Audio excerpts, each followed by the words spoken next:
Hello everyone. Surprise. Physical activity has many advantages, and only one disadvantage. It allows us to be healthier, thinner and fitter, and it also makes us happy, as it contributes to the development of endorphins, the hormones of happiness. It's a start. Yeah, not bad. Really? The disadvantage is that it takes a long time to train, and it's a complex and exhausting process, so not many people can overcome themselves and devote half an hour a day to exercise. If you're facing the problem that for a long time you can't go to the gym, don't worry, we'll help you, because we will speak of an incredible and inspiring example of the strength of human will. This is Hella Sidibe, who set himself an almost impossible task: to run every day for 365 days. To find out if he did it and what happened to him, keep watching. Well, let's get it on. Well, we're not going to intrigue you too much, and we'll immediately reveal to you that Hella Sidibe achieved his goal by running every day for an entire year,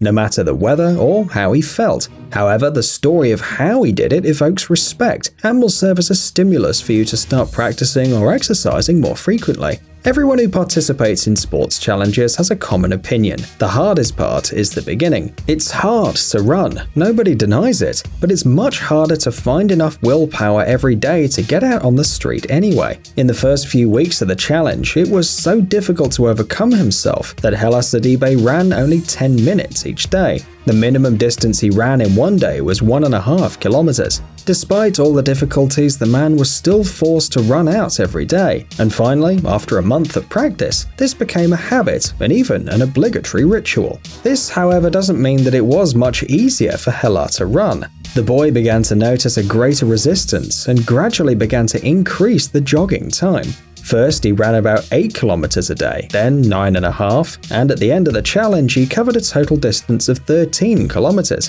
Every time the athlete was going to run, he put a tracker on his wrist to know how much he was actually running. It's hard to believe, but for a year, Hella ran 4,517 miles. Well, just to compare, it's like running through the state of Luxembourg 12.5 times.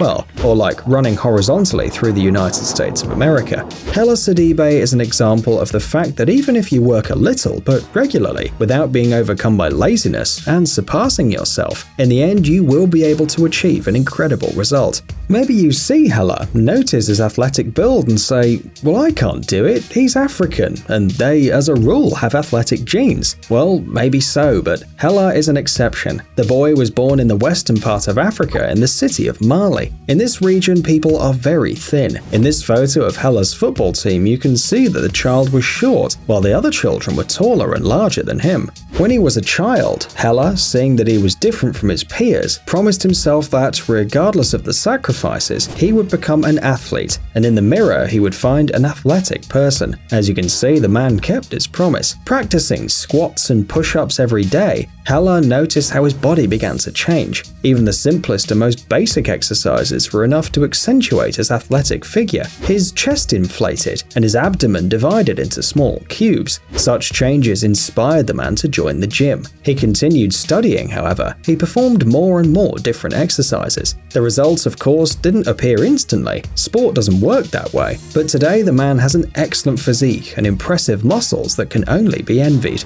Sometimes surpassing oneself is the most difficult and exhausting test for a person. However, the daily struggle with laziness, discipline, and dedication form an iron character, which ultimately leads to victory. For a year, Hella ran every day, in winter and summer, in the heat and snow, under storms and torrential rains. He could have given up and rested for a couple of days, and let himself be overcome by his own body, which doesn't want to overcome the difficulties. However, for Hella, this would mean losing, and he couldn't proudly say, I ran every day for 365 days. And although the test was incredibly difficult, Hella admits it was definitely worth it, because nothing compares to the triumph he experienced when he crossed the finish line after a year. If Hella had succumbed to weakness, he wouldn't have been able to accomplish this fantastic and inspiring feat. He wouldn't have been able to run or talk about everything he experienced in the 365 days and its changes inside and out. If the example of Hella Sidibe for some reason doesn't seem too inspiring to you, We have actually found 4 other people who've shown that there is no limit to human capabilities. You don't need to be afraid of difficulties, and you must move toward the goal every day.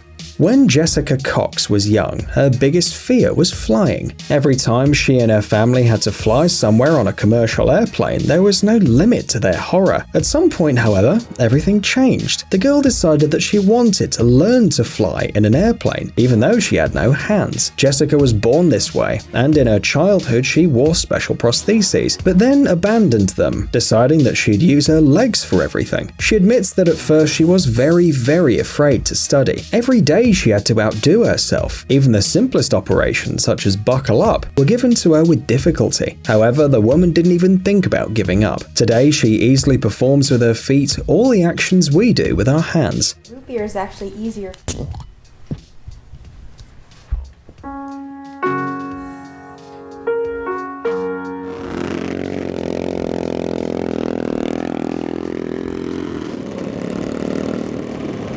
And in addition, Jessica Cox is the first woman who learned to fly using only her legs. She even managed to get a pilot's license. Right here on the yoke, and my left foot here on the throttle.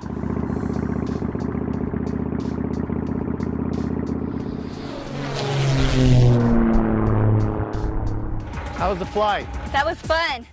The life of Simplist Rebuum, the athlete who represented Australia at the Olympic Games in Rio de Janeiro, was not easy from the beginning. He was born in the city of Douala, Cameroon, into a poor family on the outskirts of the port. There was nothing around except dirt, poverty, and slums. Simplist already knew that it was impossible to get out of there. He started working from childhood, helping his father on the docks, lifting all sorts of things like coffee bags and fruit boxes. Usually, men in that kind of work completely destroy their knee joints. But Simplist was lucky with genetics, and he became stronger and more resistant. It's no surprise that in the end he joined the national weightlifting team. The line between amateur and professional sports in those places is extremely thin. The talented boys who have accomplished something are called to the professional teams. In 2006, Simplist Rebuum at 23 won a bronze medal at the Commonwealth Games in Melbourne, Australia. The event was sensational, but the athlete wasn't happy as he had to make the most important decision of his life. Simplist realized that his trip to Australia for these competitions was the first time he'd left the country and his only chance to have a normal life. The athlete left the medal at the hotel so as to not attract attention, and then disappeared among the many streets, and for some time lived like a vagabond. The parents approved of the trip as long as he returned home, and even before Simplist's departure, they warned him to not even think about running away. He knew that if he returned, he'd never be able to escape from the foul-smelling and dirty port. 2 years later, the athlete received Australian citizenship, and a couple of years later he began a family and started competing in Australia. However, he did have to return home for his father's funeral. At that moment, unaccustomed to the heat, the incredible amount of flies and the dirt, the athlete became infected with malaria. The next 2 weeks in a dirty hospital became a nightmare. Simplist was delirious, 2 weeks to remove the flies from his face, and lost 20 kilograms. When the athlete recovered and returned to Australia, his wife didn't even recognize him, and the coaches started looking for a replacement because the Rio Olympics started in 6 months. We can't even imagine Simplist Rebuum's inhumane efforts to recover so quickly and get back in shape. In the end, he managed to travel to the Olympic Games, taking 13th place, lifting 155 and 185 kilograms. Here it is.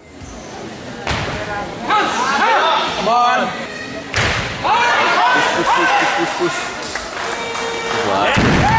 Another story of an incredibly strong man. Since we're talking about people who inspire us with their incredible willpower, we can't help but mention Carl Joseph, whom fans call Sugarfoot. When he was a kid, he was incredibly fond of sports, but the fact that he was able to join the school basketball team can't be considered luck. Why? Well, because the child was born without a left foot. For some, it may be an excuse to lead a sedentary lifestyle. However, Carl set all sorts of records, running, jumping, and even joining his college football team. Unfortunately, he didn't participate in professional sports, but he became an example to his comrades. Many youngsters on Carl's team ended up in the US National Soccer League. Ruth Flowers is a woman who demonstrated, at 50, life is just beginning. It's true that in the world she's best known under the pseudonym of DJ Mammy Rock. She was 58 when her husband died. At first, the woman didn't feel anxious about occupying her time. She worked as a music teacher and taught creativity. Ruth was 68 when she decided firmly that she wanted to become a professional DJ. At first, friends thought Ruth was reacting to the pain, but they'd never been so wrong. Despite difficulties and misunderstandings, DJ Mammy Rock achieved success and became popular all over the world. During her 8-year career as a DJ, the woman managed to perform in more than 100 of the world's best clubs, even recording songs alongside DJ Tiesto and DJ Guetta. Hey, stop being lazy, it's time to use that brain of yours. Welcome to Brain Time. Incredible facts from the past, the present, and even the future. The power of nature and wild animals, amazing facts and unsolved mysteries. You'll find all this and much more here. Subscribe now, you won't regret it.